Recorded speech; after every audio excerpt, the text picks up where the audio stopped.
Hi guys, and welcome to another episode of CrewsVs UK. We're going to be having a look at London's most important pieces of architecture. And I'm not talking about the Fabergé egg, I'm not talking about, you know what I'm talking about, that egg-shaped thing, the gherkin. That's the one, Dude, you know. Easter on your mind and all these eggs, come on. Dude, you know I like my chocolate. We're not talking about any of those buildings. The most important thing we're looking at is the London tunnels. And the best application of that is the London Tunnel Run. What do you think, Matt? Oh yes, most definitely, man. 100% best form of a car cruise. Yeah. Doesn't matter how modified or standard your car is, any car can go, anyone can have a laugh. That's true, yeah. Obviously it is a very organised event, so you get directions and you get a map, but there's always one or quite a few that can't follow a map or simple instructions. True. But hopefully you get through at least one tunnel, you all end up in the same place at the end of the night, and it is a massive laugh. Yeah. Anyway, I think we've done enough talking, so it's time for us to get out of here. See ya. Where are you going?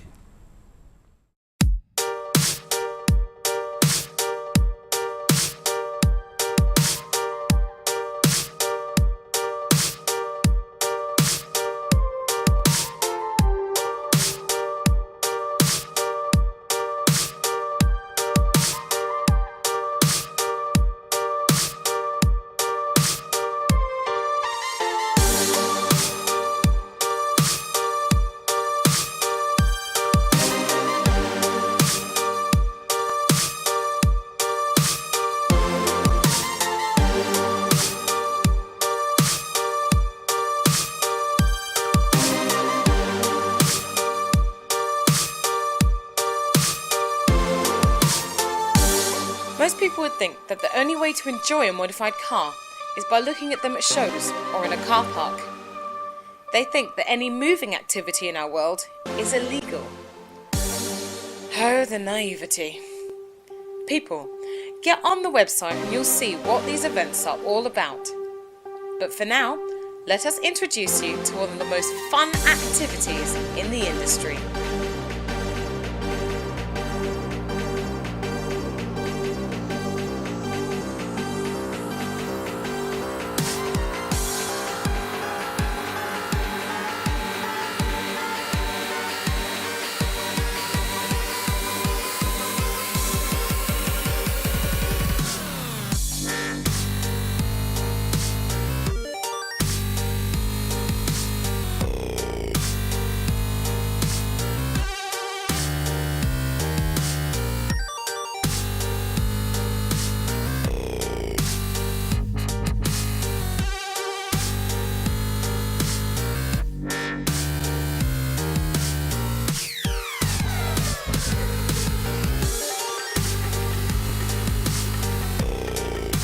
Generally, we love meets and cruises, but there's always one you love more than the other.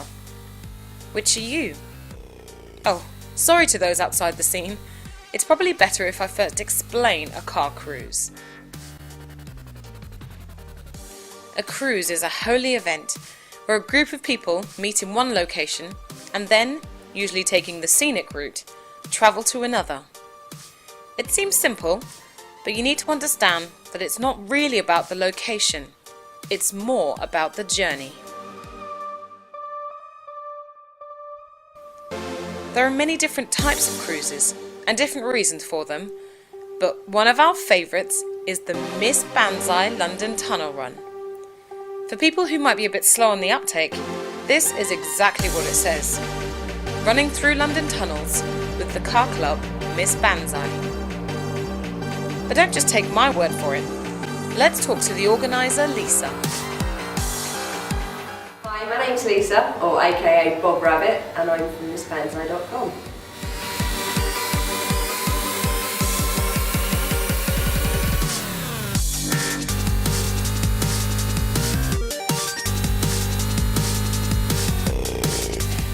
We started Miss Banzai in 2007. We basically decided that we'd all had enough of being in owners' clubs and being frowned upon because we didn't have modified or highly modified cars, and we didn't have the best looking cars or anything like that.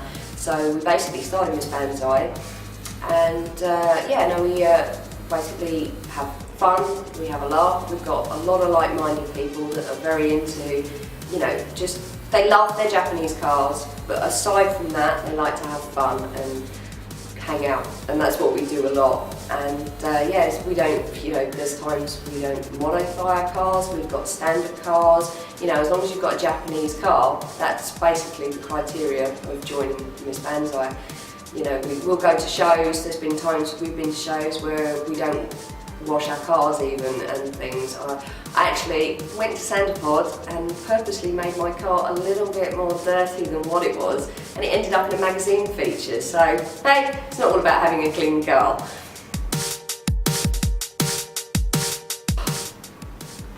Okay, the Miss Banzai being a female-only club. Now this started obviously when we first begun the club, because originally the club was run by myself and a couple of other females, and we felt that basically there wasn't enough out there for girls and their cars. Unfortunately, to this day, there's still not enough girls out there, and that's, I think, the biggest problem is we just didn't have enough girls to keep the club running. So basically, we just invite the boys along. We sort of said, yeah, it's a girls' club, but we let the boys in as well. And eventually, sort of over the years, it's become, you know, we've dropped the tagline of being a girl-only club. We've kept the pink. Obviously, the lads that are part of Miss Banzai are in touch with their feminine sides a little bit and stuff. So they wear the black and pink logo, and they don't seem to complain about it, so it can't all be bad. We started our original tunnel run in 2007. We stole the idea actually from another club. There's a very high performance club that tend to hang around London quite a lot with a lot of very expensive cars. But we thought, hey, we can do this, let's give it a go. So we basically advertised on our forum, put a few words out to other forums and invited a few along with friends from other forums. We ended up meeting up at the O2 Arena. It was all very hush-hush because it wasn't very well organised. I say that because it was our first one. I think we ended up having about 50-60 cars attend. At the time when we were organising it, we decided that we would raise some money for charity at the same time, because we go to a lot of meets and we hang around in the car park and then we go home again. So we thought this time, let's hang around in the car park and do a tunnel run and raise some money for charity at the same time. So we had an excellent reception, and all the people that attended really, really enjoyed it, and there was a lot of talk of when's the next one, when's the next one. So in total now, this will be our 10th tunnel run, and we normally do 2 a year. And yeah, it's just gone from strength to strength. I think our biggest attendance so far was 444 cars. So far to date, with this being our 10th tunnel run, we've raised approximately £25,000 for charity. Basically, every tunnel run that we do, we'll put out to the forum to see who, you know, what charities, if people put forward charities. A lot of the charities that we do raise money for are very personal to the members, and you know, who they raise money for. We raised our first one with the lymphoma charity because one of our members had actually been diagnosed with lymphoma. We've raised in the past money for lupus charity. Another one of our members has actually been diagnosed with lupus. We've also raised money for the London Kidney Transplant Hospital because one of our main members has actually had a kidney transplant from that hospital. This particular, the 10th, I suppose you could call it the 10th anniversary tunnel run, is a very close one to my heart because this is being raised for the Brompton Hospital. That hospital treated my mum. Unfortunately, I lost her last year, but it's all going to a good cause. I've had a lot of communication with the hospital and things, and they're really chuffed with what we're doing and why we're doing it and things. And basically, whenever I've spoken to the charities, they're amazed at what we've done, how we've raised the money and everything else. They always include us in their weekly magazines or websites and things. They publish photos and have a little write-up. And yeah, it's always been the strangest way of raising money, but they've always been really, really grateful, so it makes it all worthwhile. Basically, to keep this legal, I personally am in contact with all the police forces. Obviously, we start in Arena Essex, so I'm in contact with the Essex Police, the Metropolitan Police and the City Police. I have to make phone calls, have a chat with them every time we run a tunnel run. But basically, I make them aware that this isn't a race, it's a run, and it's basically, you stick to the speed limits. On the maps that we give out, we make sure that they are aware that, you know, once they leave this arena, they have to stick to the rules of the road and abide by those rules. So, touch wood, to date, we actually have had a very, very good response from the police. I mean, we've had them pop down here on several occasions, and the guys on the gate who have been letting people in, they've come over, had a chat with them, and they've basically just said, good job, you're doing well, and let us get on with it, really. Yeah, hopefully in the future we're hoping to go to a bigger, better location and you know, getting more sponsorship. And I guess my ideal would be is to possibly have a show that happens in an evening with a tunnel run attached to the end, and you know, just hopefully getting it bigger and better. And I think the biggest thing for me is raising the money for charity. The more money we can raise, the better. See, Matt, now that's what I'm talking about, real modified cars. Most definitely. Out there with friends, having fun and making money for charity. Perfect. Oh mate, the amount of money that they've raised for charity over the years is absolutely ridiculous. Yeah, crazy. But we're going to go back to Miss Barnside later on. Right now, we're going to have a look at our resident megamind, Professor D. Today's subject is clutches. So he's going to go into the single plates, triple plates, and if he does mention the word organic, he's not talking about the herb.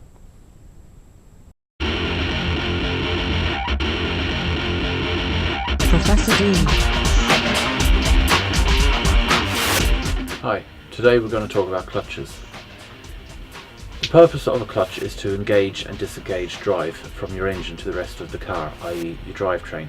The three main components of a clutch is the flywheel, which is bolted to the crankshaft of the engine, the disc, and the pressure plate. The pressure plate is actuated by the clutch pedal, which as the pressure plate moves, it engages and disengages your clutch. You've got your flywheel, got your pressure plate.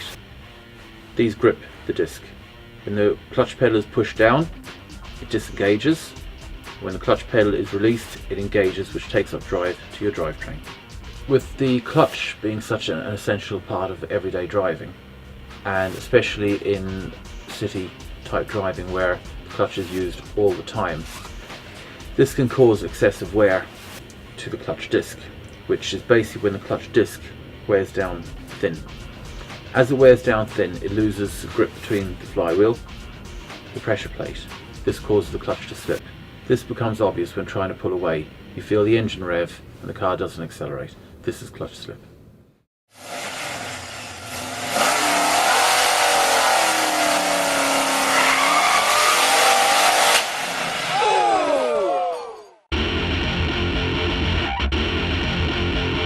Professor D.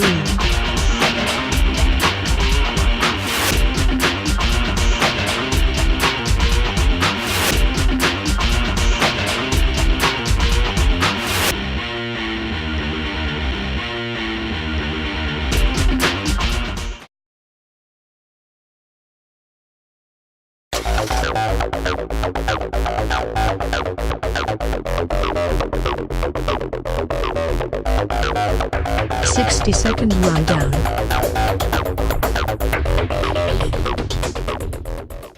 This is my Honda Prelude Gen 4 BB4 2.2 VTEC. As you can see, I put a body kit, front bumper, side skirt,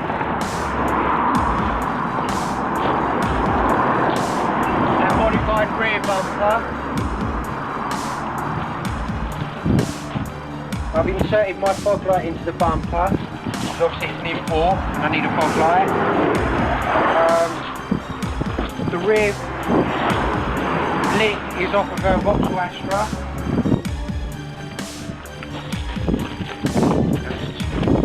The mirrors I've done, they're made out of filler. This is the Japanese flag.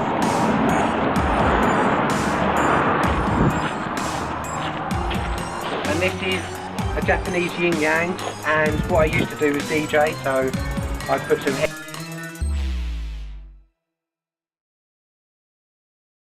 To upload your video and for the chance for you and your car to appear on the show, or if you just want to vote for someone, go to www.crewsverses.com/60second.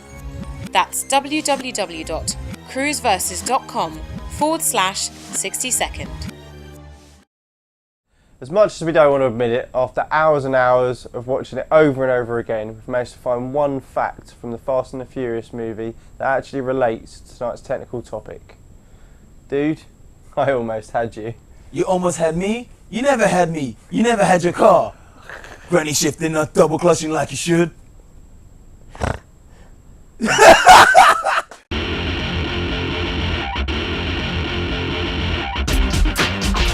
Advanced class.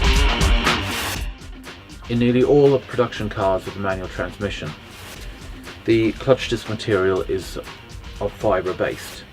The reason for this is that it is of a soft compound, which is a lot easier to use and drive with, hence having a progressive clutch pedal. This gives you the ability to easily find a biting point and to pull away smoothly.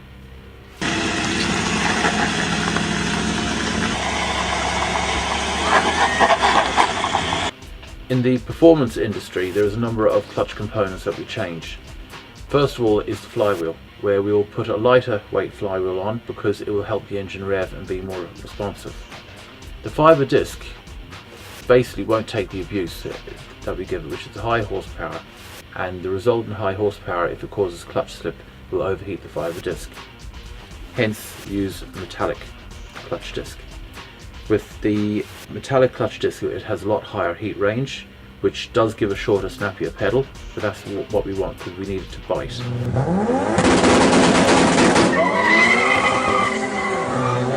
With engines up to 1000 horsepower, we will use multiple metallic clutch discs, hence the term multi-plate clutch.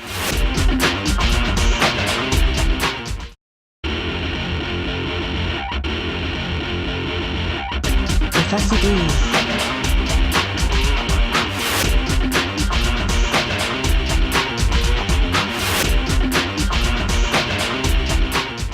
Touch base earlier on the London Tunnel Run. We're now going to go and check out the action. This is going to be interesting. Oh yes it is. The London Tunnel Run is the most challenging event around, not because of the driving, but mainly because you need a top quality navigator. I hate you, Matt. Well guys, as you know, we're over here at the London Tunnel Run, and one of the things you need to understand is that whenever we come to one of these events and the other presenter isn't here, they have to choose who our co-pilot's going to be. So let's see who Matt got me today.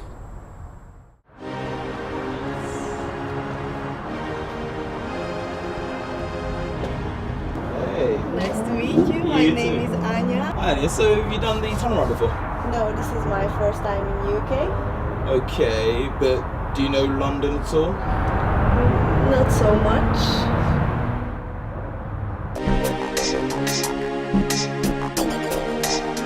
At the start of the tunnel run, the marshals say go, and it just seems that everyone runs to their cars, ready to leave.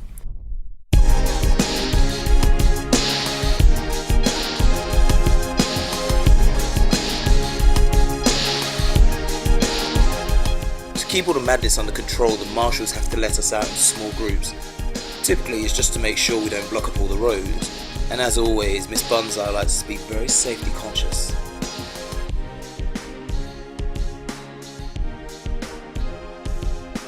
Following the map on the London Tunnel Run is not always the easiest thing, but it's hilarious when you see people taking the wrong turning on the first roundabout, and it takes 20 minutes to get back. Losers.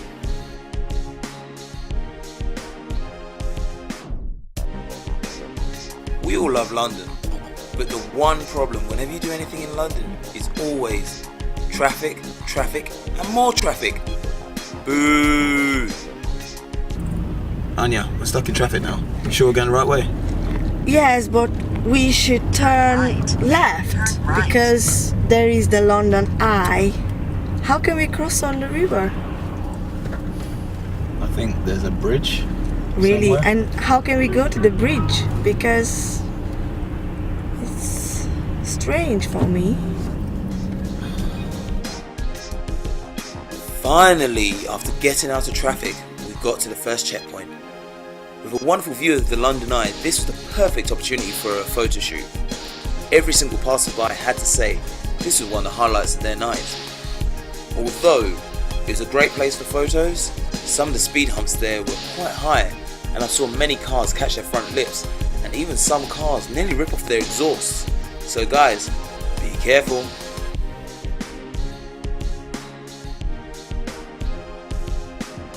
Leaving there, we then cruised along the south of the river. At this point, it'd gone all wrong for some people, going totally the wrong way. I'm not gonna lie, I did make a few silly mistakes myself, or should I say, thanks to Matt's wonderful navigator. You sure we're going the right way? Yes, because the map said you should turn left on the Jubilee line. What? On the Jubilee line. That's a tube map. Is it? Come on.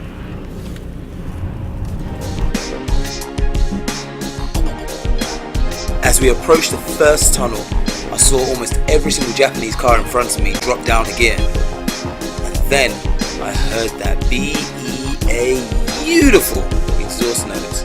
I'm telling you, it was a 2000 brake horsepower choir.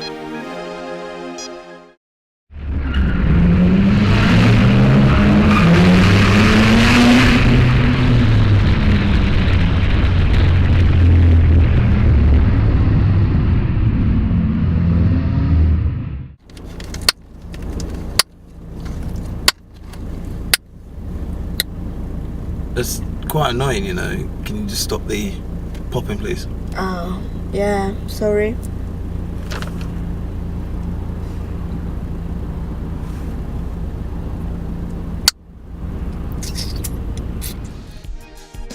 After a few more stupid directions from my blonde,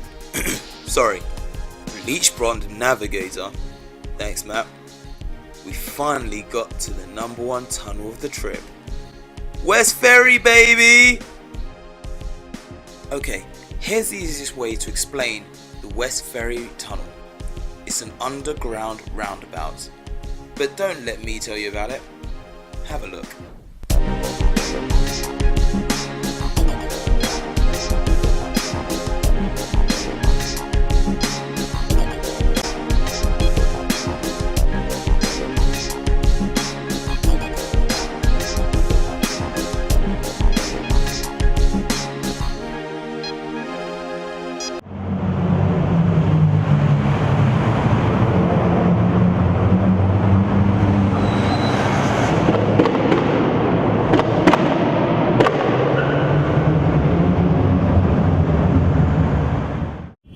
So Anya, what kind of cars do you like?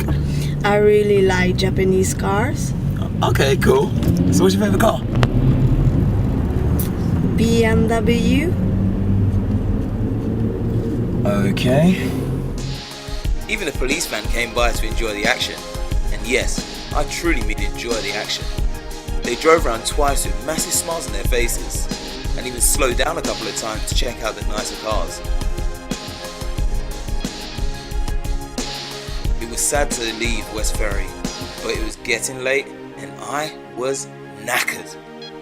The next step was getting back through the other half tunnel and getting to the final checkpoint. And I'm telling you, I was flagging at this point and I just wanted the night to end. Wow, there is a big clock over there. It's called Big Ben. Big Benny. So as I'm cruising down the A13, I look across to my navigator. Hopefully she's going to give me a few decent tips on where I'm meant to be going. What a big mistake. She starts throwing a whole load of Hungarian at me. I don't speak Hungarian! Anya, do you know where we're going? Yes, just go straight. Egyébként meg Fogalmam sincsen, hogy hol vagyunk. Okay. But finally, we saw the golden arches. No, not heaven, but good old McDonald's in Charlton. As I pulled into the car park, all the other vehicles that survived the night were there, parked up proudly. It was nice to meet up with the Miss Banzai crowd again, but I was dead. With about 500 cars leaving Essex and another 100 cars joining along the way, you'd have expected to see a full car park, but no chance. There's only about 150 cars in the car park, mainly because the rest of them were driving around London lost. Oh well, good luck to them. I'm going to sleep. Well, it's 4:30 in the morning. We finally made it to the end of the tunnel run. I'm knackered, but at least I got here finally with my trusty sat-nav. Not that one, this one.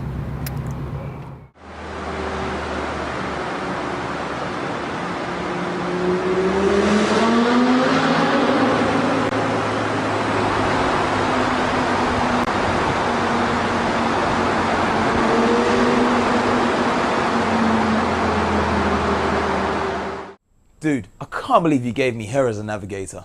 What was the problem, man? She had a colouring book to keep her entertained and a tube map to get around London. Should have been no problem. I hate you. Although we did have an awesome night. Oh yes. But that just goes to prove it, guys. If you want to get involved and get along to a tunnel run, make sure it's a proper organised, legal event, and hopefully they'll do the bit for charity. Yeah, amazing nights. But guys, please remember one important thing. Get yourself a decent navigator. Coming up next week, we are going to Wales for two very different events. A small local car meet in the middle of nowhere, and a big event in one of Cardiff's large industrial estates. We also return to our favourite canine, Wolf, for more fabrication tips. Remember to keep up to date with the biggest car meets and shows, and to check out the different club pages, go to www.CrewsVs.com for all your modified needs. That's www.CrewsVs.com. And congratulations to Frank for getting his car on the 60-second rundown this week. Don't forget, if you want your car on the show, go on the website, upload your video, and get all your friends voting for you.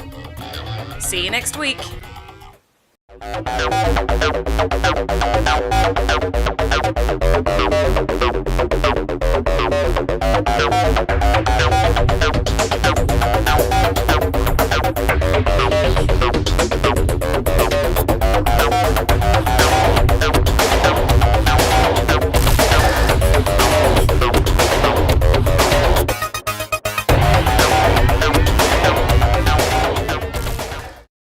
Hi guys, and welcome to episode 3 of Nothing. No episodes. Hi guys. I'm not even gonna look at him. This is a Diva special.